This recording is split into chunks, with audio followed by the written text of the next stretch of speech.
ورحمۃ اللہ وبرکاتہ۔ الحمد للہ نحمده ونستعینه ونستغفره ونعوذ باللہ من شرور انفسنا ومن سیئات اعمالنا، من يهده الله فلا مضل له ومن يضلل فلا هادي له، فأشهد أن لا إله إلا الله وحده لا شريك له، وأشهد أن محمدا عبده ورسوله۔ اللهم صل على محمد وعلى آل محمد كما صليت على إبراهيم وعلى آل إبراهيم إنك حميد مجيد۔ اللهم بارك على محمد وعلى آل محمد كما باركت على إبراهيم وعلى آل إبراهيم إنك حميد مجيد۔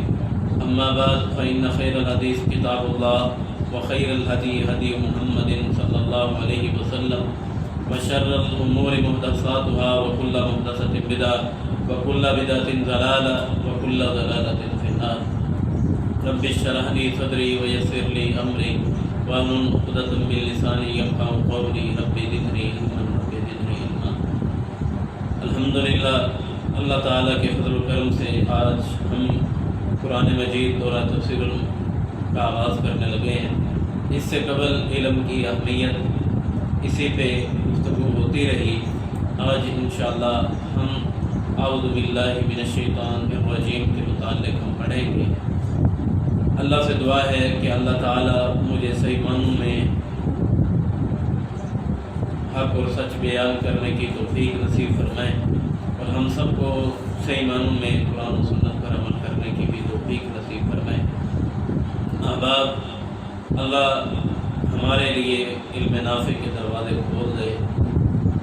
علم نافع اللہ تعالیٰ کی وحی کا نام ہے، اور علم نافع دو چیزوں سے ہی حاصل ہوتا ہے۔ ایک تو وہ ہو اللہ کی وحی، اور دوسری بات یہ ہے کہ اس میں اخلاص موجود ہو۔ اگر اخلاص موجود اور اللہ تعالیٰ کی وحی ہو تو ایسے علم کو علم نافع کہا جاتا ہے۔ اعوذ باللہ من الشیطان الرجیم، بسم اللہ الرحمن الرحیم۔ یہ تعوذ، یہ قرآن کی کوئی آیت نہیں ہے، بلکہ اس کو قرآن پاک کی تلاوت سے قبل اس کو پڑھنے کا حکم دیا گیا ہے، اور یہ توحید کا ایک بہت بڑا اہم پہلو ہے۔ تو شروع میں ہم کچھ باتیں توحید کے بارے میں کر لیں تاکہ ہمیں اللہ تعالیٰ کی معرفت حاصل ہو جائے، اللہ تعالیٰ کا پیار نصیب ہو جائے، اللہ تعالیٰ کی پہچان ہو جائے کہ وہ مالک، وہ خالق، وہ رازق، وہ داتا، وہ دستگیر ذات کون سی ذات ہے۔ اللہ تعالیٰ کے تعارف کے لیے یہ اعوذ باللہ من الشیطان الرجیم، بسم اللہ الرحمن الرحیم، یہ کلمہ تعوذ، یہ تعوذ کا مطلب، یہ تعوذ کا معنی پناہ پکڑنا، کس کی؟ اللہ تعالیٰ کی پناہ میں آنا، کس ذات کی؟ اللہ تعالیٰ کی پناہ میں آ جانا۔ اور اس کو تلاوت سے قبل پڑھنا یہ ضروری ہے، کیونکہ اس کو امر کے صیغوں کے ساتھ بیان کیا گیا ہے، جیسا کہ فَإِذَا قَرَأْتُ الْقُرْآنَ فَاسْتَعِذْ بِاللَّهِ، جب بھی تم قرات کرو قرآن پاک کی تو پھر تم پناہ پکڑو اللہ تعالیٰ کے نام کے ساتھ۔ اسی لیے بہت سے علماء کرام نے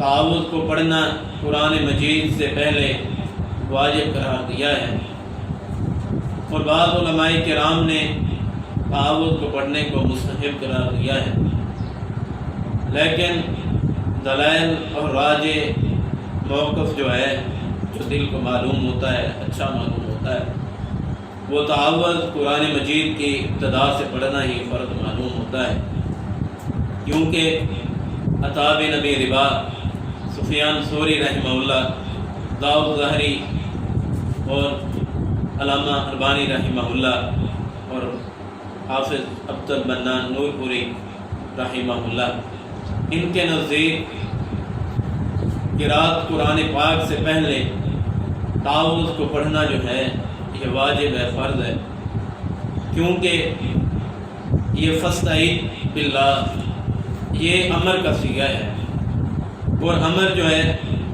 الامر یدل علی الوجوب، امر جو ہے وہ وجوب پہ دلالت کرتا ہے۔ تو اس بات سے یہ بات معلوم ہوتی ہے کہ سورت کی تلاوت سے قبل بسم اللہ الرحمن الرحیم پڑھنے سے قبل تعوذ کو پڑھنا ایک ضروری بات ہے، تعوذ کو پڑھنا فرض ہے، واجب ہے۔ اور ایک قول امام ابن سریر رحمہ اللہ کی طرف منسوخ کیا جاتا ہے جس کی کوئی سند نہیں ہے، اور ان کا حوالہ دے کے تعوذ کو مستحب کہا جاتا ہے کہ وہ فرماتے ہیں کہ تعوذ کو ساری زندگی میں ایک مرتبہ پڑھنا جو ہے یہ ضروری ہے۔ اس بات کی کوئی سند نہیں ہے، اور اتنے بڑے محقق عالم وہ کیسے ایک بات کہہ سکتے ہیں؟ اذا قرأت القرآن فاستعذ باللہ، اذا جو ہے یہ یہاں پہ برائے عموم کے لیے آیا ہے۔ عموم کا مطلب یہ ہوتا ہے کہ جب بھی قرآن پاک کی تلاوت کرنی ہے تو اسی وقت ہی آپ نے اعوذ باللہ من الشیطان الرجیم بھی کی تلاوت کرنی ہے۔ جب یہ اذا عموم کے لیے ہے اور فاستعذ امر کے لیے ہے، یہ اس بات میں یہ امر اور یہ عموم یہ دونوں اس بات کی شاہد ہیں اور گواہ ہیں، اور یہی بات معلوم ہوتی ہے کہ تعوذ کو اپنا بندہ قرأت سے قبل جو ہے اس کی ابتدا کرنی چاہیے۔ اور محدثین کرام نے اپنی تفسیر لکھی، جس طرح حافظ ابن کثیر رحمہ اللہ نے تفسیر ابن کثیر لکھی ہے، اور اسی طرح دیگر مفسرین کرام نے جب اپنی تفسیر کا آغاز کیا ہے تو اسی وقت سے انہوں نے یہاں سے اعوذ باللہ من الشیطان الرجیم سے بحث کی ہے۔ اعوذ باللہ من الشیطان الرجیم کا معنی کیا ہے؟ اعوذ میں پناہ مانگتا ہوں، باللہ اللہ کی، اللہ سے پناہ کس چیز کی مانگنی ہے؟ من الشیطان، شیطان کی، الرجیم جو مردود ہے، جو راندہ ہوا ہے، جو پھٹکارا چھوڑا ہوا ہے۔ اعوذ یہ خاص ہے شر کے ساتھ، کہ وہ شر اور وہ فتنہ دنیا کے اندر ہو یا وہ آخرت کا فتنہ ہو، تو اس شر سے پناہ مانگنی ہے اعوذ باللہ من الشیطان الرجیم۔ دنیا کے فتنے فساد سے بھی اور آخرت کے فتنے فساد سے بھی پناہ مانگنی۔ اور دو الفاظ ذکر کیے جاتے ہیں، ایک تو الفاظ عاد یعود عودا، اس کا معنی یہ ہے کہ شر سے پناہ مانگنی ہے، یہ دفع شر کے لیے آتا ہے۔ اور ایک دوسرا لفظ لاذ یلوذ لوذا، یہ جلب خیر کے لیے آتا ہے۔ لیکن خالق کی طرف رجوع کرنا، اس کی پناہ میں آنا، تیرے بغیر کسی چیز سے کوئی بھی بھلائی ہم حاصل نہیں کر سکتے، تو مانا لاذ یلوذ کا باب استعمال ہوگا۔ اگر کسی شر کا اندیشہ ہو، کسی فتنے کا اندیشہ ہو، تو اے اللہ اس فتنے فساد سے بھی تو ہمیں نکالنے پہ قادر ہے، تو ادھر باب جو استعمال ہے ہوگا وہ عاد یعود عودا استعمال ہوگا۔ اور اگر اس باب میں طلب کا معنی ہے، عاد یعود میں طلب کا معنی ہے، اور لاذ یلوذ میں یہاں پہ کسی چیز کو اس وقت تک حاصل نہ ہوگی جب تک کہ اللہ کی قدرت شامل حال نہ ہوگی۔ تو عاد یعود کے اندر دو باب اور بھی استعمال ہوتے ہیں، ایک باب تفاعل تعوذ یا تعوذ استعمال ہوتا ہے، یہاں پہ تعوذ میں تا جو ہے یہ برائے طلب کے لیے آئی ہے، اور اسی طرح ایک باب استفعال بھی استعمال ہوتا ہے، استعوذ یستعوذ، تو یہاں پہ بھی طلب کے معنی استعمال ہوں گے۔ اگر ہاں لاذ یلوذ کو بھی طلب کے معنی میں لانا ہو تو پھر باب جو ہے وہ افتعال استعمال ہوگا، التاذ یلتاذ التیاذ استعمال ہوگا۔ تو یہاں پہ تا برائے طلب کے لیے آئے گی کہ تمام شرور سے، تمام فتنہ و فساد سے اگر پناہ دینے والی ذات ہے تو وہ اللہ تعالیٰ کی ذات ہے۔ اور یہ تعبد، یہ توحید کا ایک بہت بڑا کلمہ ہے، یہ توحید کا بہت بڑا شعبہ ہے، اور توحید کا اتنا بڑا شعبہ ہے کہ ایک مصنف اپنی کتاب کو لکھتا ہے تو شروع کے اندر وہ کتنی پیاری ترتیب دیتا ہے، کتنی پیاری فہرست بناتا ہے، اور اپنے اختتام کو آغاز سے بھی اچھا کرنا چاہتا ہے۔ ہر مصنف کی کتابیں اٹھا کے دیکھ لیں، اس کا یہی طرز عمل ہوتا ہے۔ اللہ تعالیٰ نے شروع میں ہی اپنی توحید بیان کی، اور آخر میں بھی آ کے شیطان سے بچاؤ کے لیے اپنی توحید کا آغاز، اپنی توحید کو بیان کیا ہے، اپنی توحید کے ساتھ ہی اس بات کا بھی اختتام کیا ہے۔ رسول اللہ صلی اللہ علیہ وسلم کا فرمان ہے لم یتعوذ بمثلہ المتعوذون، کہ لم یتعوذ بمثلہ المتعوذون، کہ سورۃ فلق اور سورۃ ناس کے اندر اس طرح کا تعوذ بیان کیا گیا ہے، ایسا تعوذ کسی کلمے کے اندر اور موجود ہی نہیں ہے کہ شیطان سے پناہ مانگنا، شیطان کی پناہ مانگنا اللہ تعالیٰ سے کہ شیطان مردود ہمیں کوئی نقصان نہ پہنچا سکے۔ یہ تعلیم ہے کہ تعوذ یہ ایک بہت بڑی بات ہے کہ تعوذ کو اپنایا جائے، اس کو پڑھا جائے، اور تعوذ کو اپنانے کے لیے تعوذ کے لیے 4 ارکان ہوتے ہیں۔ پہلا رکن یہ ہے کہ بندہ اپنے آپ کے ضعف کو اعتراف کرے، اللہ میں کمزور ہوں، اللہ میں عاجز ہوں، اللہ میں انکسار ہوں، اللہ تو واحد ذات ہے جو پریشانیوں سے نکالنے والی ہے۔ اپنے غرور کو مٹا کے، اپنے تکبر کو مٹا کے اللہ کے حضور اپنی کوشانی کو جھکانا۔ تعوذ کا ایک معنی یہ ہے کہ اپنی ضعف کو، اپنی کمزوری کو مان لینا، اپنی عاجزی کو اپنا لینا، ایک معنی ہے۔ اور دوسرا یہ ہے کہ پناہ طلب کرنی ہے کہ پناہ دینے پہ قادر ذات کون ہے، کہ پناہ دینے پہ قادر ذات وہ اللہ تعالیٰ کی ہے۔ اور یہ بات کافی نہ ہوگی کہ اللہ تو پناہ دینے والا ہے، بلکہ اس کے ساتھ یہ بھی کہنا پڑے گا اے اللہ تیرے سوا بھی کوئی پناہ دینے پہ قادر نہیں ہے۔ پھر یہ دوسرا رکن تعوذ کا مکمل ہوگا۔ اور تیسرا رکن جو تعوذ کا ہے کہ غیر کی نفی بھی کی جائے، اللہ تعالیٰ کا اس بات بھی کیا جائے اے اللہ ساری کائنات کو کھلانے والا تو اللہ ہے، تو اکیلا خالق ہے۔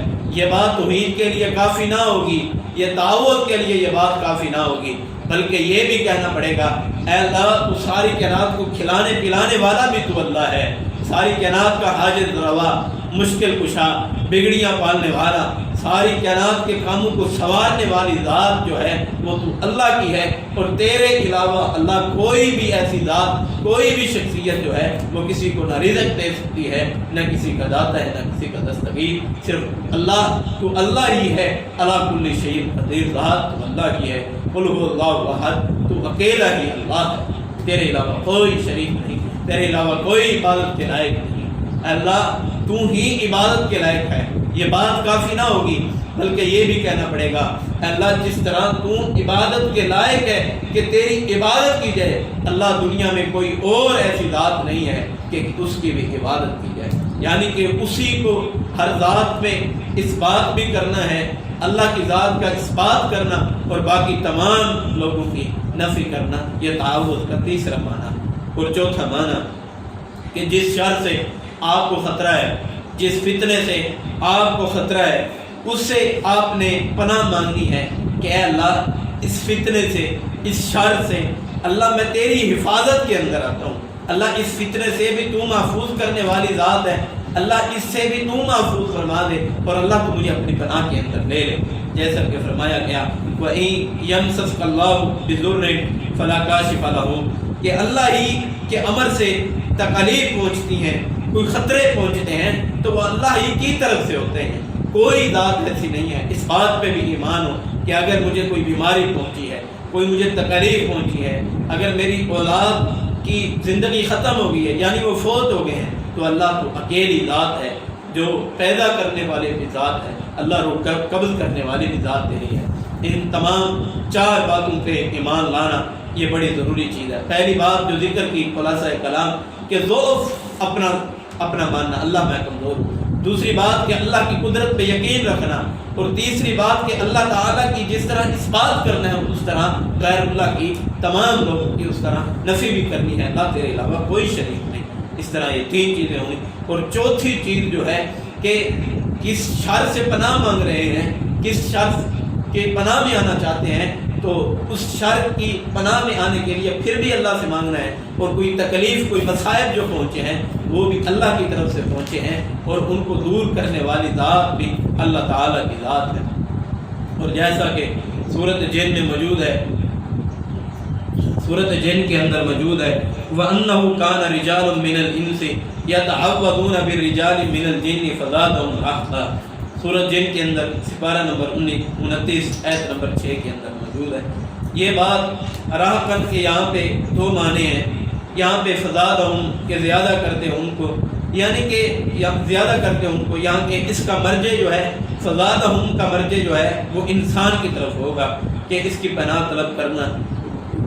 جو انسان پہلے زمانے میں اس طرح تھا، اصل بات بیان کرنے کا مقصد اور سمجھانے کا مطلب یہ ہے کہ پہلے جو لوگ تھے وہ لوگوں کی پناہ میں آتے تھے، اور راہبر کا معنی بھی یہ ہے کہ لوگ ایک دوسرے کو کوئی فائدہ نہیں دے سکتے تھے، ایک دوسرے کے پناہ مانگنے کے بعد بھی پھر بھی وہ ضعف اور کمزوری کے مستحق ہوتے تھے، انہیں کوئی بات بھی فائدہ نہیں دے سکتی تھی۔ اور دوسری بات یہ ہے کہ راہبن ان کی طغیانی اور سرکشی جو ہے ان کی انسانوں کی پناہ کو حاصل کرنے کے بعد اور زیادہ بڑھ جاتی تھی، اس پریشانی میں کمی نہیں آتی تھی، یعنی کہ فزادہم کا مرجع انسان ہوگا۔ ایک مرجع ایک بات یہ ہوگی، اور اس بات کے 2 معنی آپ کو بیان کر دیے۔ اور دوسری بات کہ اس کا مرجع جو ہے وہ جن ہے۔ شروع اسلام میں جب لوگ کسی وادی کے اندر، کسی جنگل کے اندر، کسی جگہ پہ جانا چاہتے تو وہ یہ الفاظ کہتے اعوذ بسیدی ھذا الوادی من شر مصحف قوم، یعنی کہ ہم اس وادی کے اندر داخل ہو رہے ہیں، ہم اس وادی کے اندر داخل ہوتے اعوذ بسیدی ھذا الوادی من شر، ہم اس وادی کے سردار سے یعنی کہ جن سے ہم اس کی پناہ میں آتے ہیں کہ وہ ہمیں اپنی پناہ میں لے لیں، تاکہ دوسرے جو جن ہیں وہ ہمیں شرارتیں کر کے ہمیں وہ کوئی نقصان نہ پہنچا سکے۔ یہ بہت بڑا شرک تھا، یہ بہت بڑا گناہ تھا، اور وہ لوگ تو شرک کرتے تھے، اور آج بھی کئی لوگ یہ باتیں کہتے ہیں اعوذ بسیدی ھذا الآقا من شر، یعنی کہ اپنے آقا کی یعنی کہ اپنے پیر کی کہتے ہیں کہ ہم اس کی پناہ کے اندر آتے ہیں، یہ پیر ہمیں کل قیامت کے دن جنت میں لے کے چلا جائے گا۔ حضرات یاد رکھنا میری بات کو کہ دین اسلام کی یہ بات ہے، دین اسلام کا یہ قانون ہے، اور رسول اللہ صلی اللہ علیہ وسلم کا ارشاد ہے کل قیامت کے دن جو جھنڈا ہوگا رسول اللہ صلی اللہ علیہ وسلم کے ہاتھ میں ہوگا، اور تمام انبیاء اس جھنڈے تلے ہوں گے۔ جہاں کہیں انبیاء کرام کے جھنڈے نہ ہوں گے، وہاں کسی غیر کے کیا جھنڈے ہو سکتے ہیں؟ کسی امام کے، کسی پیر کے، کسی فقیر کے، کسی گدی نشین کے کیا جھنڈے ہو سکتے ہیں؟ وہاں پہ اگر جھنڈا ہوگا تو وہ جھنڈا رسول اللہ صلی اللہ علیہ وسلم کے ہاتھ میں ہوگا، اور وہ جھنڈے کے تلے جو لوگ ہوں گے وہ انبیاء کی ذاتیں ہوں گی، وہ صحابہ کرام صلاح اور نیک لوگ ہوں گے۔ تو اس شرک سے بچ جائیے۔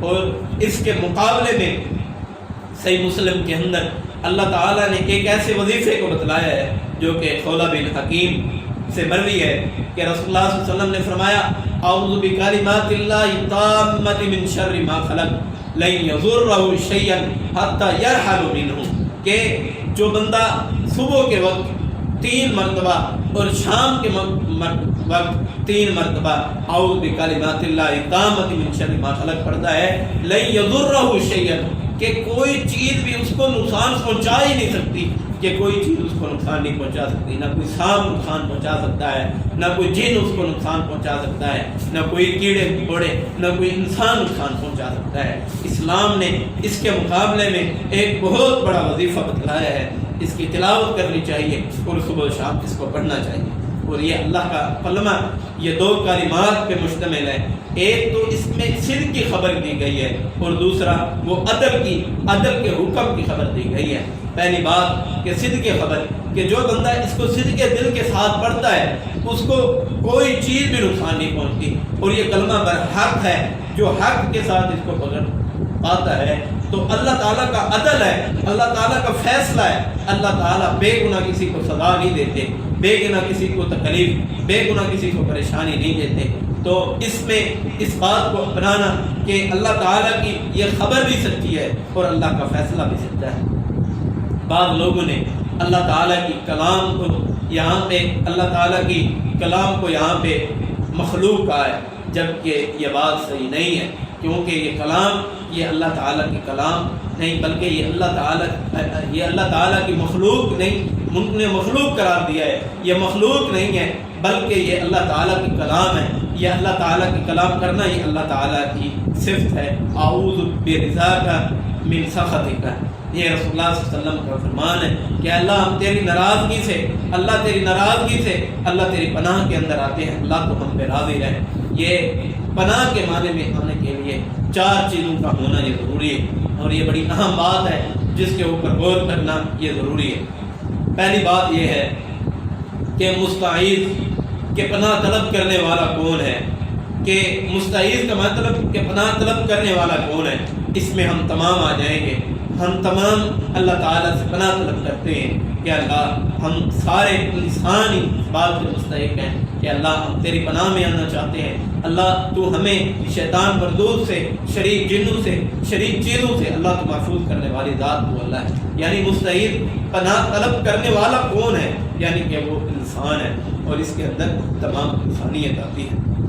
اور دوسرا معنی، اور دوسرا جو ان 4 چیزوں میں سے دوسری چیز جو ہے وہ کلمۃ الاستعاذہ، کہ اس کلمے کے ساتھ اللہ تعالیٰ کی پناہ میں آنا چاہیے۔ وہ کلمہ کیا ہے؟ اعوذ باللہ من الشیطان الرجیم۔ اس کلمے کے ذریعے پناہ میں آنا یہ ضروری بات ہے۔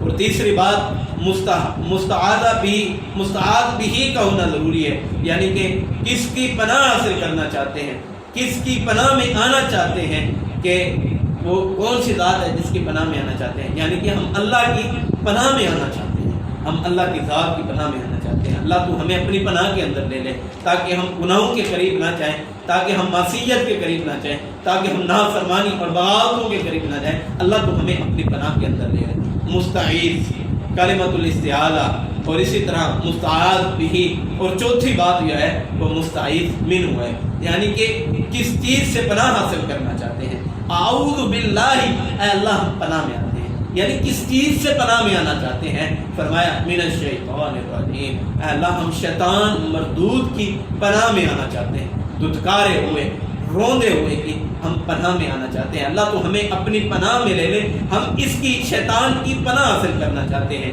مستعیذ کا ہونا، کلمۃ الاستعاذہ کا ہونا، مستعاذ بھی کا ہونا، مستعاذ منہ کا ہونا، پناہ طلب کرنے کے لیے ان 4 چیزوں کا ضروری ہونا یہ ضروری۔ اور امام ابن قیم رحمہ اللہ نے اس بات کو سمجھایا ہے اور فرمایا کہ ایک بچہ ہے، چھوٹا سا بچہ ہے، ایک دوسرا بندہ اس کو قتل کرنے کے لیے آگے بڑھتا ہے۔ یہ چھوٹا سا بچہ اب اپنے آپ کو کیسے بچائے، کیسے دفاع کرے؟ یہ چھوٹا سا بچہ دوڑنے لگ جاتا ہے۔ اب یہ چھوٹا سا بچہ جب یہ دوڑتا ہے، دوڑنا شروع کر دیتا ہے، تو دوڑتا جاتا ہے، پیچھے سے یہ بندہ اس پہ حملہ کرنا چاہتا ہے، تو یہ بچہ چھوٹا سا یہ دوڑتا جاتا ہے۔ تو امام ابن قیم رحمہ اللہ فرماتے ہیں اگر آگے سے اس کا والد آ جائے، اگر اس کا سربراہ آ جائے، تو یہ کس طرح اپنے ہاتھوں کو پھیلا لے گا اور کس طرح اس کو خوشی ہو جائے گی، کس طرح یہ اپنے آپ میں خوشی کی لہر محسوس کرے گا، کس طرح اس کے اندر خوشی کی لہر یہ دوڑے گی اپنے باپ کو دیکھ کے، تاکہ یہ میرا باپ اس قاتل سے مجھے بچا لے، اس کا دفاع کرے۔ تو اسی طرح جب بندہ اعوذ باللہ من الشیطان الرجیم پڑھتا ہے تو بندہ پھر اللہ کی پناہ کے اندر آ جاتا ہے، پھر شیطان اس کا کوئی بات بھی بگاڑ نہیں سکتا، شیطان اس کو نقصان نہیں پہنچا سکتا۔ تو شیطان یہ شر کا منبع ہے، اور اس کا ماخذ جو ہے وہ شاطانہ بتایا گیا ہے، شین طا اور نون، شاطانہ، یہ بمعنی بعوضہ کے ہے، یعنی کہ یہ اللہ کی رحمت سے دور ہے، یہ ہمارے سالے سے دور ہے۔ اگر شیطان کو دھتکارنا چاہتے ہو، اگر شیطان کو تم روندنا چاہتے ہو تو اس شاطانہ کے مادے پہ غور کریں. شیطان شاطانہ بمانا بعودا، یعنی کہ یہ اللہ کی رحمت سے دور ہے، یہ اللہ کی محبت سے، یہ اعمال صالح سے دور ہے. اگر تم اعمال صالح کر کے شیطان کی پیٹھ پہ کوڑے مارتے رہو گے، یہ کتنے کوڑے سہے گا؟ تم شیطان کی پیٹھ پہ کوڑے مارو، تعوذ کو پڑھ کے، اعوذ باللہ من الشیطان الرجیم کو پڑھ کے شیطان کو تم کوڑے مارنا شروع کر دو، اور کتنے کوڑے یہ سہے گا؟ حتیٰ کہ تم اتنی دفعہ تعوذ پڑھو کہ یہ ایک چھوٹا سا یعنی کہ مکھی کے برابر یہ بچ جائے. تو اس طرح اس کو شاطانہ کا مادے کو اس طرح بمانا یہ اعمال صالح کو قبول نہیں کر سکتا، یہ اعمال صالح کے قریب تک بھی نہیں آ سکتا. اور علامہ ابن قیم رحمہ اللہ فرماتے ہیں شیطان کی دو قسمیں ہیں. ایک شیطان جو ہے وہ شیطان الانس ہوتا ہے، اور ایک شیطان جو ہے وہ جن ہوتا ہے. شیطان الانس جو ہے وہ ہمیں نظر نہیں آتا، اور رسول اللہ صلی اللہ علیہ وسلم کا فرمان ہے کہ شیطان جو ہے وہ تمہارے جسم کے اندر، تمہارے وجود کے اندر جو خون ہے، جس طرح یہ خون گردش کرتا ہے اس طرح شیطان بھی اسی طرح گردش کرتا ہے. جو ہمیں ہمارا دشمن نظر نہیں آتا، ایک ہمارا وہ دشمن ہے جو ہمیں نظر آتا ہے، تو ہم اس کے لیے کلاشنکوف لے کے، توپ لے کے، بندوقیں نکال لیتے ہیں، چھرے نکال لیتے ہیں، ہم اپنے دفاع کے لیے کہ وہ ہمیں مارنا چاہتا ہے، ہم اس سے بچنے کے لیے بھاگیں گے، دوڑیں گے، بچیں گے. تو ایک ایسا دشمن ہے جو ہمیں نظر ہی نہیں آتا، تو ہم اس کا دفاع کیا کریں گے؟ اس کے لیے اللہ تعالیٰ نے ہمیں ایٹم بم جو بتلایا ہے، جو ایٹمی قوت جو بتلائی ہے شیطان کو ذلیل و خوار کرنے کی، شیطان کو دھتکارنے کے لیے، شیطان کو نامراد کرنے کے لیے، وہ کلمہ اعوذ باللہ من الشیطان الرجیم کا ہے. یہ ایٹم بم ہے، یہ شیطان پہ لگتا ہے تو شیطان ذرہ ذرہ ہو جاتا ہے، شیطان بکھر جاتا ہے. ایسے کلمے کو اپناؤ، شیطان الانس سے دور رہو، اور شیطان الجن جو ہے یہ دور ہوگا اعوذ باللہ من الشیطان الرجیم کی وجہ سے، اس کے پڑھنے کی وجہ سے یہ دور ہو جائے گا حضرات. اور اسی طرح ایک روایت اس میں تھوڑی سندن تو کمزوری ہے، لیکن اس بات کے ہمارے سبق کے اندر اس بات میں ہمیں ایک سبق موجود ہے کہ شیطان کو ہم نے عزت نہیں دینی. کہ ہم کہتے ہیں کہ ہمیں نقصان جو پہنچا ہے، شیطان نے یہ کروا دیا. شیطان تو ہمیں گناہ کی طرف مائل کرنا چاہتا ہے، ہمیں تو وہ سیاہ کاریوں کی طرف لینا چاہتا ہے. ہم جب یہ کہتے ہیں کہ شیطان نے ہم سے یہ کام کروا دیا ہے، تو شیطان نے جب ہم سے یہ کام کروایا ہے، جب شیطان نے ہم سے یہ عمل کروا لیا ہے، تو ہم کیا کہتے ہیں کہ شیطان نے یہ ہمیں کام کروایا، ہم اس کو عزت دے رہے ہوتے ہیں. اسی طرح ایک روایت ہے کہ ایک شخص چل رہے تھے تو اس کے ایک پاؤں اٹکا اور وہ گرا. کہنے لگا کہ یہ شیطان کا کام ہے، کہ شیطان نے مجھے یہ کام کروایا ہے کہ یہ مجھے نقصان پہنچایا. کہا دوسرے شخص نے کہا یہ تو شیطان کو معذر بنا رہا ہے، شیطان کو تو عزت دے رہا ہے. تو اس طرح کر کہ شیطان کو عزت نہ دے، بلکہ تو کہے اعوذ باللہ من الشیطان الرجیم. یہ کہے گا شیطان رونتا چلے جائے گا. آج اس کا علاج، شیطان سے بچنے کا علاج اپنے آپ کو اعوذ باللہ من الشیطان الرجیم ہے. اعوذ باللہ من الشیطان الرجیم کو اپناؤ، اسی کی کلمے کے دائرے کے اندر آؤ، اسی کو اپناؤ، اسی میں خیر اور اسی میں برکت ہے. اور شیطان جو ہے یہ قرآن پاک کو نہیں سن سکتا، شیطان قرآن پاک کی تلاوت کو نہیں اپنا سکتا، اس کو یہ برداشت نہیں ہوتی. اسید بن حضیر کی روایت ہے، حدیث ہے کہ جب یہ تلاوت کر رہے تھے تو زمین سے لے کے آسمان تک ساری قندیلیں جو ہیں وہ فرشتوں کی بن گئی.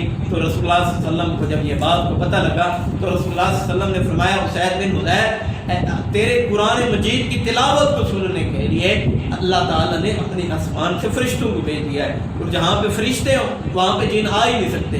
آج ہم نے اپنے گھروں کو ویران کیا ہے، قرآن مجید کو غلاف میں لپیٹ کے ہم نے بند کر کے رکھ لیا ہے، اوپر والی الماری کے اوپر، شوکیس کے اوپر ہم نے سجا کے رکھ لیا ہے. قرآن مجید کو سجاوٹیں نہ بناؤ، قرآن مجید کو پڑھنے کے لیے بناؤ. اس کے گلابی اوراق کو کھول کے اس کے سنہری الفاظ کے پڑھتے جاؤ اور اس پہ عمل کرتے جاؤ. شیطان تمہارے گھر کے اندر آئے گا. صبح شام تلاوتوں کو اپنا لو، سورۃ بقرہ کی تلاوت، سورہ آل عمران کی تلاوت. اگر تمہیں پڑھنا نہیں آتا تم پڑھنے کی کوشش کرو، تم کیسٹ لے لو. آج تو موبائل کے اندر تم بھروا لو، ڈاؤن لوڈ کر لو، اپنے تلاوتوں کو اپنے گھروں کے اندر چلاؤ. انشاءاللہ اسی میں خیر ہوگی، اسی میں برکت ہوگی، تمہاری روزیوں کے اندر برکت ہوگی، شیطان تمہارے گھر کے اندر سے دور ہو جائے.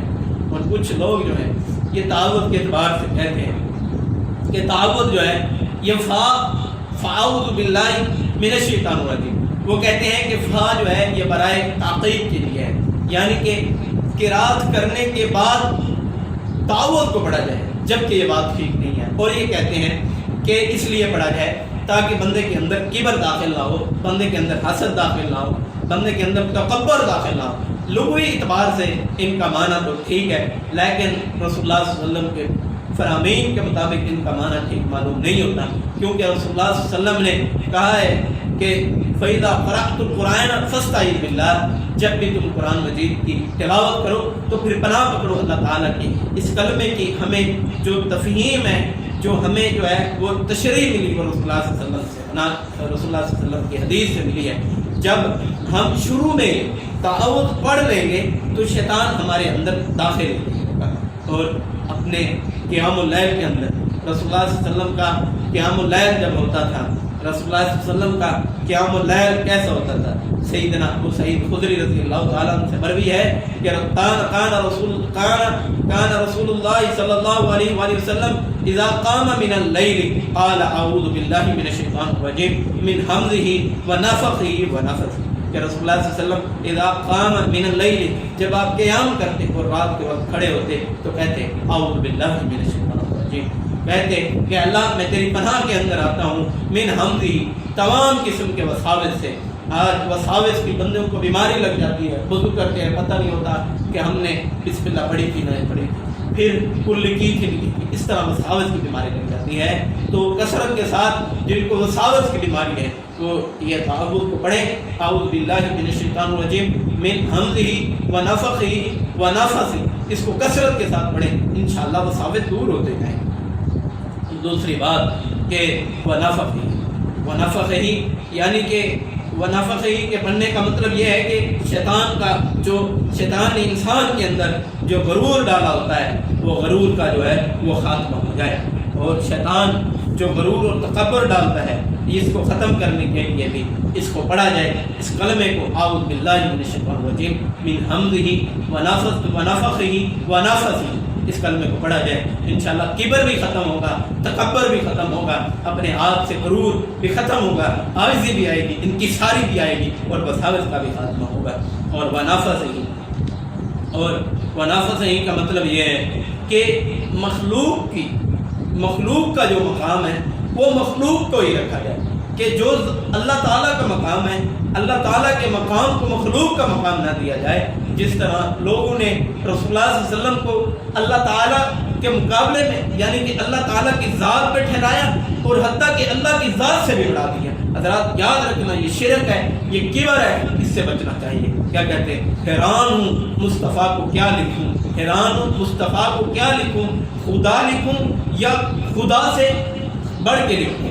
کہتے ہیں حیران ہوں خدا کو کیا لکھوں، خدا لکھوں یا خدا کا خدا لکھوں؟ حضرات یہ کبر ہے، یہ غلو ہے، مخلوق کو مخلوق کے دائرے میں رکھیں، اللہ کی ذات کے مقابلے میں نہ لائیں۔ اللہ کی ذات جیسی ہے ویسی ذات کسی کی ذات نہیں ہے، ویسی ذات کوئی ذات نہیں ہے۔ اللہ اکیلا خالق، اکیلا رازق، اکیلا داتا، اکیلا دستگیر، وہ میرا اللہ ہے۔ اور رسول اللہ صلی اللہ علیہ وسلم کا جو مقام ہے رسول اللہ صلی اللہ علیہ وسلم کو اسی مقام پہ رکھا جائے تو اسی میں بہتری ہے، نہ کہ رسول اللہ صلی اللہ علیہ وسلم کو اللہ کے مقابلے میں کھڑا کر دینا، اللہ کے برابر میں بنا دینا، یا اللہ سے بڑھ کے بنا دینا، جس طرح شعراء نے بنایا ہے۔ حیران ہوں کہ مصطفیٰ کو کیا لکھوں، حیران ہوں کہ مصطفیٰ کو کیا لکھوں، خدا لکھوں یا خدا کا خدا لکھوں؟ حضرات یہ کفریہ کلمہ ہے، اس سے بچیں، اس سے احتراز کریں، ایسا کلمہ نہ کہیں جن کی وجہ سے آپ کفر کے دائرے کے اندر آتے ہیں۔